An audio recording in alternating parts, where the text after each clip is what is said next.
Israel को anti ship missile से attack का वीडियो जारी करना पड़ा। सीरिया के जंगी जहाज कैसे पोर्ट पर ही डुबो दिए गए, ये साबित करना पड़ा। इजराइल को F-15 फाइटर जेट से हमलों के वीडियो भी दिखाने पड़े। 2 दिन में कैसे सीरिया की सेना को मिट्टी में मिला दिया, वो धमाके वायरल कर दिए गए। आखिर नेतन्याहू का इरादा क्या है?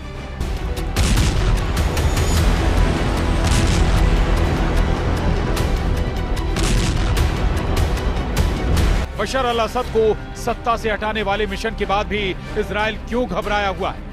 क्या सीरिया में ISIS की वापसी ने इजराइल को बहुत बुरा फंसा दिया है? तो उसका जवाब है ये वीडियो। सीरिया के लताकिया का ये वीडियो वायरल। एक पिकअप ट्रक पर ISIS के आतंकी अपने झंडे के साथ भीड़ में परेड कर रहे हैं। मैसेज बहुत साफ है, सीरिया में फिर से ISIS का कब्जा हो चुका है। अबू बकर अल बगदादी के बाद अब अबू मोहम्मद अल जुलानी ने बगदादी पार्ट 2 वाला राज कायम कर लिया।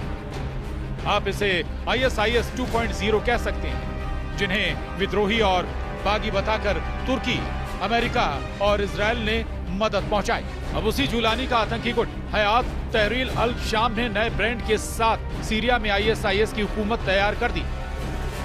सीरिया में 48 घंटों के अंदर 400 से ज्यादा हमले करने वाले नेतन्याहू सब कुछ जानते हैं, लेकिन उनका एक बयान आने के बाद दुनिया हैरान रह गई।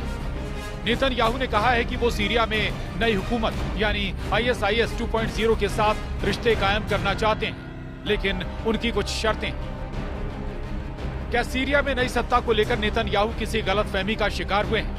क्या सीरिया में हयात तहरीर अल शाम या कहें अल कायदा या फिर इसके असली नाम ISIS को लेकर नेतन्याहू को किसी ने गुमराह किया? इन 2 तस्वीरों की तुलना इस वक्त बहुत सोशल मीडिया पर वायरल हो रही है। एक तस्वीर में है जुलानी का साथी मोहम्मद अल बशीर, जो सीरिया का नया कार्यवाहक प्रधानमंत्री बनाया गया है, और दूसरी तस्वीर ISIS के एक आतंकवादी की है, जो बगदादी की आतंकी वाली मुहिम को चाकू की धार से आगे बढ़ा रहा था।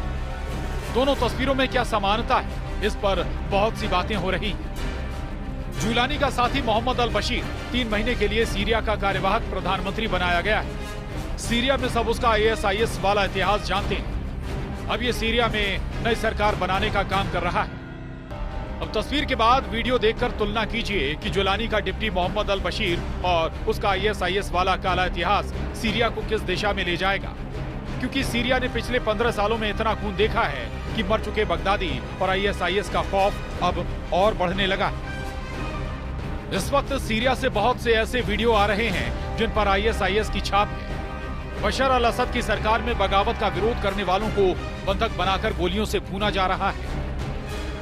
उनकी लाशें सड़कों पर घसीटी जा रही हैं, ये बताने के लिए कि अब सीरिया में बगदादी पार्ट 2 आ चुका है और असद के समर्थकों का सामना अब मौत से। असद समर्थकों की तलाश में गलियों और मोहल्लों की तलाशी ली जा रही है। उनकी हत्या के वीडियो वायरल किए जा रहे हैं। बहुत साफ सी बात है कि जुलानी के खूनी दस्ते अब सीरिया में 2017 की हार का बदला ले रहे हैं। यही वजह है कि अबू बकर अल बगदादी के बाद अब अबू मोहम्मद अल जुलानी की जीत को बगदादी पार्ट 2 वाला बताया जा रहा है, या कहें कि बगदादी 2.0 वर्जन सीरिया में तैयार हो चुका है। लेकिन इस बीच जो खबरें आ रही हैं, उनसे लग रहा है कि सीरिया का मास्टरमाइंड तुर्की है। इसकी वजह पहले आपको बता देते हैं। सिर्फ 10 दिन में इस्लामी चरमपंथी संगठन हयात तहरीर अल शाम यानी HTS ने सीरिया पर कब्जा कर लिया। सिर्फ 10 घंटे के अंदर सीरिया में रूस और ईरान की सेना को भागना पड़ा और पुतिन और खामनेई को पहली बार सीधी हार का सामना सीरिया में करना पड़ा। सिर्फ 10 मिनट के अंदर सीरिया के राष्ट्रपति बशर अल असद को रूसी हवाई जहाज से मॉस्को भागना पड़ा। आखिर सीरिया के अंदर इतनी तेजी से असद, पुतिन और खामनेई चारों खाने चित्त कैसे हो गए? कैसे अमेरिका, इजराइल की बड़ी जीत सीरिया में हो रही है? कौन है सीरिया में जीत का असली मास्टरमाइंड? हम आपको दिखाने जा रहे हैं कि कैसे तुर्की ने सीरिया में ऐसी जंगी चाल चली है कि 10 दिन के अंदर हयात तहरीर अल शाम के चीफ कमांडर जुलानी ने कब्जा कर लिया है। कुछ रिपोर्ट्स में दावा किया गया है कि तुर्की ने HTS को इतना ताकतवर बना दिया है जिसकी वजह से उसने आसानी से सीरिया पर कब्जा कर लिया है। लेकिन अब सवाल उठता है कि सीरिया में 54 साल से शासन करने वाले असद परिवार के तख्ता पलट से तुर्की क्या फायदा उठाने जा रहा है? सीरिया को इस वक्त 2 तरह से रौंदा जा रहा है। इस्लामी चरमपंथी संगठन एचटीएस के chief commander Abu Mohammad al Julani Syria को लूटने और कब्जा करने में जुटे हैं। HTS chief commander Abu Mohammad al Julani के बारे में समझ लीजिए, ये वो कमांडर है जो कभी अल-कायदा से सीधे जुड़ा हुआ था, लेकिन बाद में इसकी विचारधारा आईएसआईएस के चीफ बगदादी जैसी हो गई और इस वक्त कमांडर जुलानी तुर्की का मोहरा बनकर सीरिया में इस्लामिक सरकार बनाने की कोशिश में जुट गया।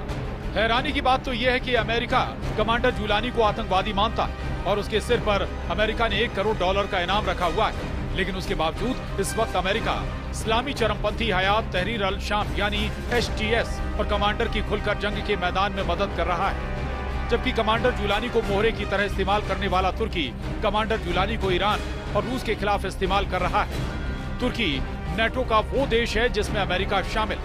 यही वजह है कि अमेरिका भी तुर्की के हर कदम पर साथ दे रहा है। इस चक्रव्यूह को रूस के राष्ट्रपति पुतिन और ईरान के सुप्रीम लीडर अली खामनेई अच्छी तरह से समझ चुके हैं। इसीलिए खामनेई 10 घंटे पहले टीवी पर आकर ऐलान कर चुके हैं कि सीरिया में हुए तख्ता पलट के पीछे अमेरिका और इजराइल का हाथ है, जिसमें तुर्की पर्दे के पीछे से मदद कर रहा है। राष्ट्रपति पुतिन सीरिया में मौजूद रूसी नौसेना और वायुसेना अड्डों को खाली करा चुके हैं। ये रूस की सीरिया में बड़ी हार मानी जा रही है। सीरिया के टाटस में मौजूद रूस के नेवल बेस में मौजूद रूसी पनडुब्बियां युद्धपोत रूस ने सुरक्षित स्थान पर भेज दिए हैं। इसी तरह से सीरिया के खमीमीम में रूसी एयर बेस पर मौजूद रूस ने लड़ाकू विमानों, मिसाइलों, ड्रोन और एयर डिफेंस सिस्टम को सुरक्षित स्थान पर भेज दिया है। रूस को लगता है कि इस्लामी चरमपंथी संगठन एचटीएस के लड़ाके सीरिया में मौजूद रूसी सैन्य अड्डों पर हमला करके हथियारों पर कब्जा कर सकते हैं। इसी डर से पुतिन ने ये बड़ा कदम उठाया है। वहीं दूसरी तरफ ईरान ने भी अपनी सेना और टॉप कमांडरों को भारी हथियारों के साथ तख्ता पलट होने के तुरंत वापस बुला लिया। यहाँ तक कि ईरान के समर्थन प्राप्त हिजबुल्लाह ने भी सीरिया में कुछ क्षेत्रों से अपने लड़ाकों को वापस बुला लिया है। हालात रूस और ईरान के हाथों से निकल गए। इस बीच पश्चिमी सीरियाई प्रांत लताकिया से ऐसी कुछ तस्वीरें सामने आई हैं जिनमें विद्रोही लड़ाके पूर्व राष्ट्रपति हाफिज अल असद की आग के हवाले कर दी गई कब्र से निकाले ताबूत पास खड़े दिख रहे हैं। सीरिया के अपदस्थ राष्ट्रपति बशर अल असद के पिता के मकबरे के एक हिस्से में आग लगाने की भी खबरें हैं। ऐसा माना जा रहा है कि उनकी कब्र से ताबूत को बाहर निकालकर उसे भी आग लगा दी गई है, जिसको कमांडर जुलानी के मिशन सीरिया के पूरा होने की पक्की खबर मानी जा रही है। और अब इधर जुलानी का मिशन सीरिया पूरा होने के बाद नेतन्याहू ने नई सरकार से दोस्ती करने की ख्वाहिश जाहिर की है। ये बात सुनकर नेतन्याहू के समर्थक भी हैरान हैं। लेकिन नेतन्याहू अब सीरिया में गोलान की पहाड़ियों पर पहुंचकर अपनी बड़ी जीत का दावा कर रहे हैं। टूटा और बिखरा हुआ सीरिया जो इस वक्त आईएसआईएस के आतंकवाद की चपेट में है, नेतन्याहू की सेना उसके उस हिस्से पर काबिज हो गई।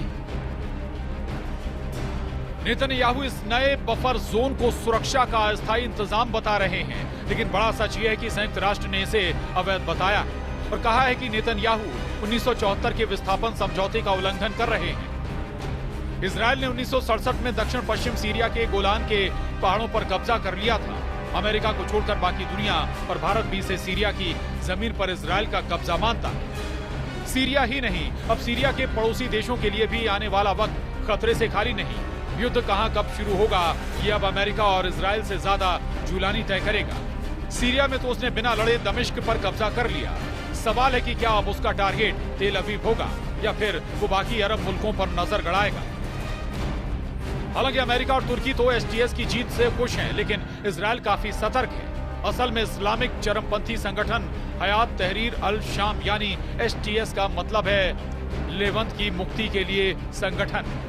आईडीएफ के पूर्व ऑपरेशन प्रमुख थिसरेल जिफ का दावा है कि एचटीएस यानी लेवंत की मुक्ति के लिए संगठन का मिशन है सीरिया, लेबनान, जॉर्डन और इजराइल को मिलाकर एक नया इस्लामिक देश बनाना। Bureau report, news 18।